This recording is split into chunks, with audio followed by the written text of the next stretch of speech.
Selamat malam Pak, selamat malam semuanya. Perkenalkan nama saya Ratna Dumari Siregar dengan NIM 250201 02104041. Di sini saya akan menjelaskan materi dari Manajemen Sumber Daya Manusia 2. Yang pertama yaitu materi sesi kedua dengan judul Lingkungan Kerja.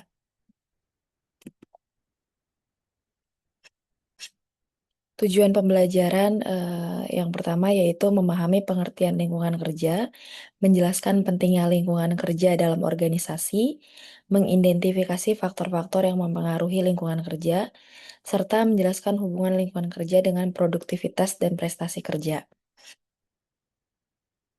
Selanjutnya, pengertian lingkungan kerja. Lingkungan kerja adalah segala sesuatu di sekitar karyawan, baik fisik maupun non-fisik, yang memberikan rasa aman, nyaman, dan tentram. Lingkungan kerja yang baik membuat karyawan betah, meningkatkan semangat kerja, dan secara langsung mempengaruhi kinerja serta produktivitas dalam menjalankan pekerjaannya. Lingkungan kerja juga adalah segala sesuatu yang ada di sekitar para pekerja dan yang dapat mempengaruhi dirinya dalam menjalankan tugas-tugas yang dibebankan. Mengapa lingkungan kerja penting?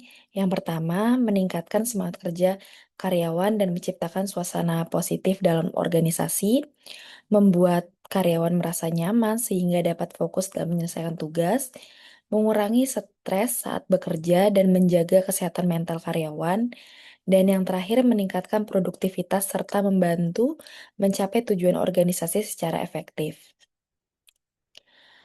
Apa saja faktor-faktor lingkungan kerja? Yang pertama ada pewarnaan ruangan, yang kedua ada musik, yang ketiga kebersihan, yang keempat ada keamanan, yang kelima ada ventilasi udara, yang keenam ada kebisingan atau penerangan, dan yang ketujuh ada keramahan atau sikap saling menghargai. Selanjutnya, jenis lingkungan kerja dibagi menjadi dua. Yang pertama lingkungan kerja fisik.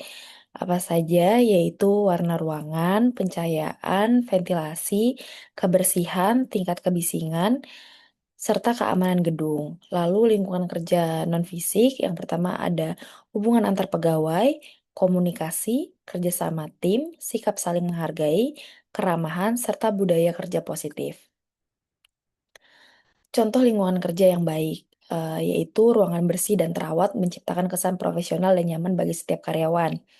Lalu pencahayaan cukup dan merata mendukung kesehatan mata serta fokus kerja optimal.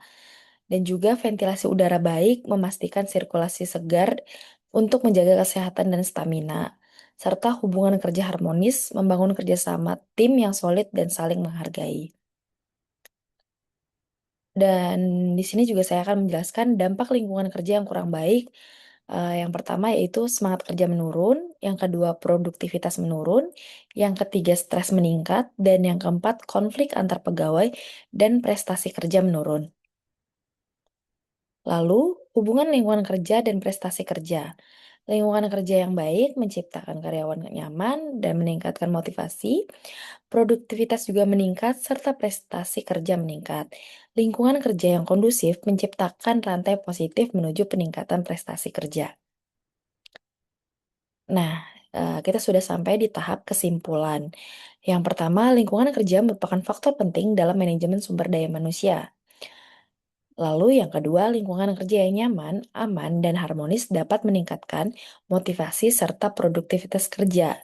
Dan yang ketiga, organisasi perlu menciptakan lingkungan kerja yang kondusif agar tujuan perusahaan dapat tercapai secara optimal. Sekian untuk pemaparan untuk yang materi kedua. Mari terus bersama menciptakan lingkungan kerja yang lebih baik. Selanjutnya, saya akan memaparkan materi sesi ke-6 dengan judul kedisiplinan kerja.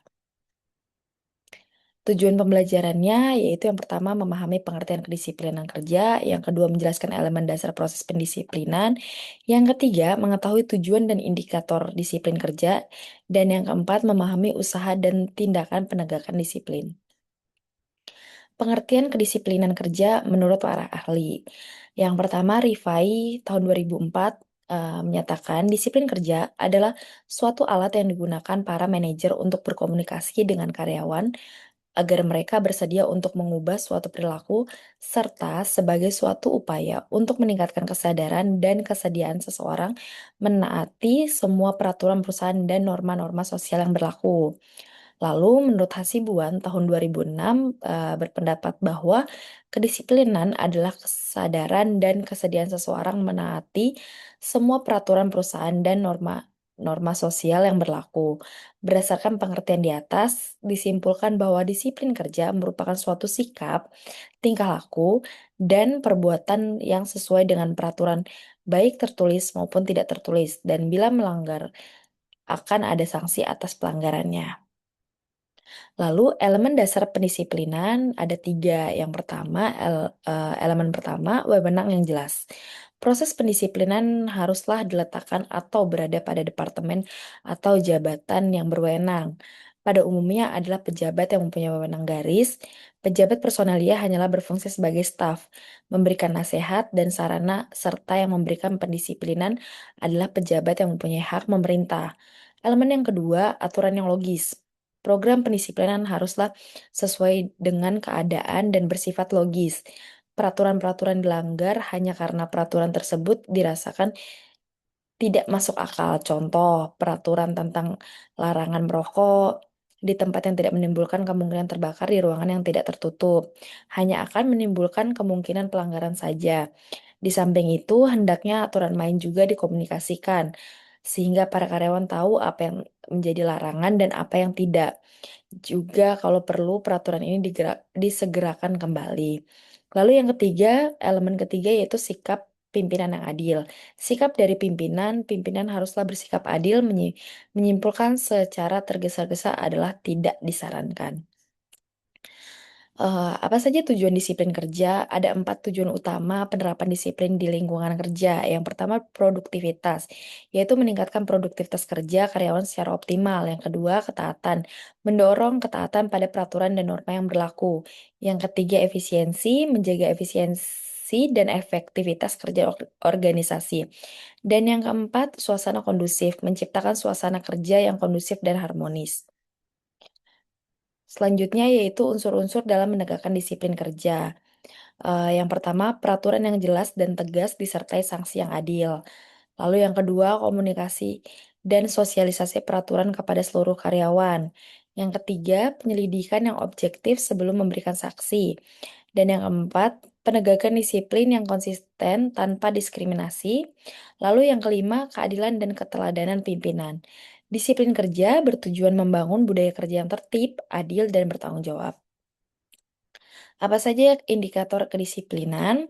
Beberapa indikator kedisiplinan menurut Malayu tahun 2006 yang dapat dipergunakan untuk mengetahui tinggi rendahnya tingkat kedisiplinan tenaga kerja dalam organisasi antara lain, yaitu kehadiran, seperti absensi tenaga kerja seperti alpa, izin, dan sakit. Lalu ada ketepatan waktu, lalu ada juga perputaran tenaga kerja atau LTO, labor turnover adalah perputaran karyawan di suatu organisasi dengan ukuran tertentu. Lalu kesalahan dalam bekerja, kesalahan sistem material, kerusakan mesin, dan sebagainya. Dan yang terakhir terjadinya pemogokan. Nah, pemogokan ini merupakan perwujudan dari ketidakpuasan. Selanjutnya yaitu upaya menegakkan disiplin. Yang pertama, menetapkan peraturan. Penting untuk menetapkan peraturan yang jelas dan konsisten. Yang kedua, melakukan pengawasan. Pengawasan yang konsisten membuat dan membantu memastikan kepatuhan terhadap aturan. Yang ketiga, memberikan sanksi. Sanksi yang adil diperlukan untuk menegakkan disiplin kerja. Yang keempat, hubungan kerja harmonis. Membangun hubungan kerja yang harmonis antar karyawan. Dan yang kelima, pembinaan karyawan, yaitu memberikan pembinaan kepada karyawan untuk perbaikan. Lalu tindakan pendisiplinan, yaitu dibagi menjadi 2, yaitu pendekatan positif dan negatif dalam penegakan disiplin kerja. Yang pertama yaitu kita akan membahas pendekatan positif. Yang pertama yaitu pemberian nasihat, memberikan arahan dan saran untuk perbaikan perilaku kerja. Yang kedua pendampingan, mendampingi karyawan dalam proses perbaikan secara langsung. Dan yang ketiga pembinaan, program pembinaan terstruktur untuk pengembangan disiplin. Lalu pendekatan negatif, yang pertama yaitu peringatan lisan, kedua peringatan tertulis, ketiga pengurangan hak, keempat denda, yang kelima skorsing, yang keenam demosi, dan yang terakhir atau yang ketujuh PHK. Urutan tindakan pendisiplinan yang negatif ini disusun berdasarkan tingkat kekerasannya, dari yang paling lunak sampai yang paling berat. Yang perlu diperhatikan di sini adalah bahwa tindakan dengan pemecatan sering menimbulkan perselisihan yang masuk ke 4 P4B, yaitu Panitia Penyelesaian Perselisihan Perburuhan Daerah, dan P4P, yaitu Panitia Penyelesaian Perselisihan Perburuhan Pusat. Karena itulah, pemilihan personalia perlu diperhatikan benar-benar. Perusahaan tidak bisa memecat begitu saja karyawan yang sudah dimiliki, bahkan meskipun mungkin karyawan dianggap bersalah oleh perusahaan, tetapi tidak bisa dilakukan begitu saja. Dan selanjutnya kita akan membahas pedoman menegakkan disiplin. Prinsip-prinsip utama dalam penegakan disiplin yang efektif, yaitu penegakan disiplin harus selalu bersifat membangun, dilakukan secara langsung, dan tidak saat karyawan tidak hadir untuk efektivitas. Yang pertama dilakukan secara pribadi, teguran disampaikan secara personal, bukan di depan umum. Yang kedua bersifat membangun, fokus pada perbaikan perilaku, bukan menghukum. Yang ketiga dilakukan segera oleh atasan langsung, tindakan korektif dilakukan sesegera mungkin oleh atasan yang berwenang. Dan yang keempat, hubungan kerja normal setelah sanksi.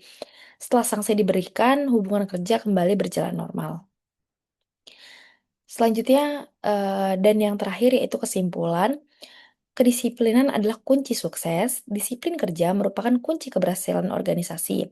Penegakan disiplin harus dilakukan secara adil, konsisten, dan komunikatif.